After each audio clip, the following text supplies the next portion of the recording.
Erickson's theory of psychosocial development identifies 8 stages which a healthy individual should pass through from birth to death. At each stage, we encounter different needs, ask new questions, and meet people who influence our behavior and learning. Stage 1. Basic trust versus mistrust. As infants, we ask ourselves if we can trust the world, and we wonder if it's safe. We learn that if we can trust someone now, we can also trust others in the future. If we experience fear, we develop doubt and mistrust.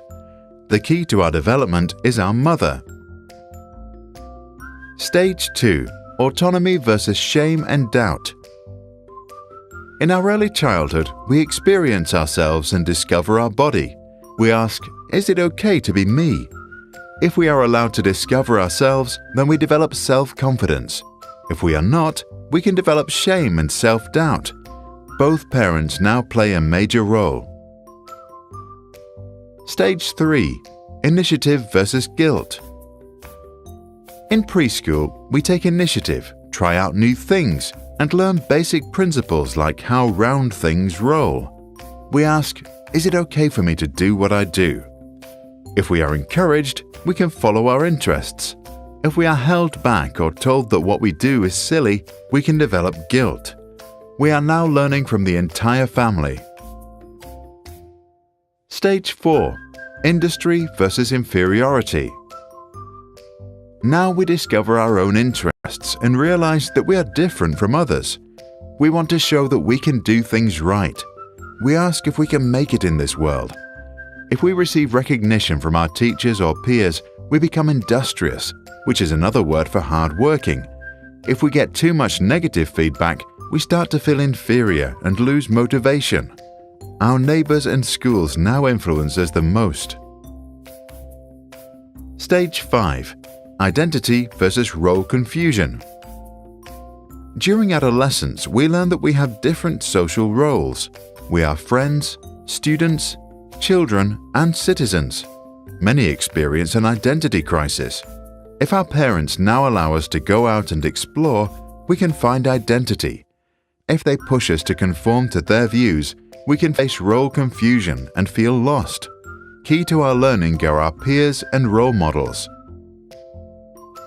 Stage 6. Intimacy versus isolation. As young adults, we slowly understand who we are, and we start to let go of the relationships we had built earlier in order to fit in. We ask ourselves if we can love. If we can make a long-term commitment, we are confident and happy. If we cannot form intimate relationships, we might end up feeling isolated and lonely.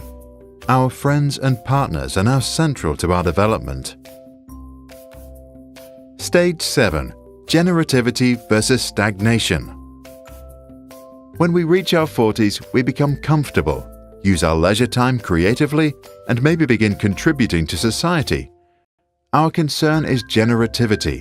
If we think that we are able to lead the next generation into this world, we are happy. If we did not resolve some conflicts earlier, we can become pessimistic and experience stagnation. People at home and at work are now who influences the most. Stage 8.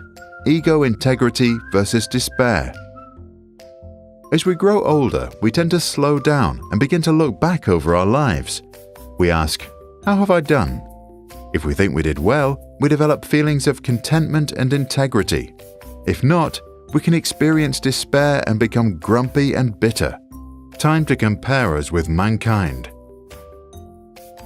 Erik Erickson was a German-American psychologist who, together with his wife Joan, became known for his work on psychosocial development. He was influenced by Sigmund and Anna Freud and became famous for coining the phrase identity crisis. Although Erickson lacked even a bachelor's degree, he served as a professor at Harvard and Yale.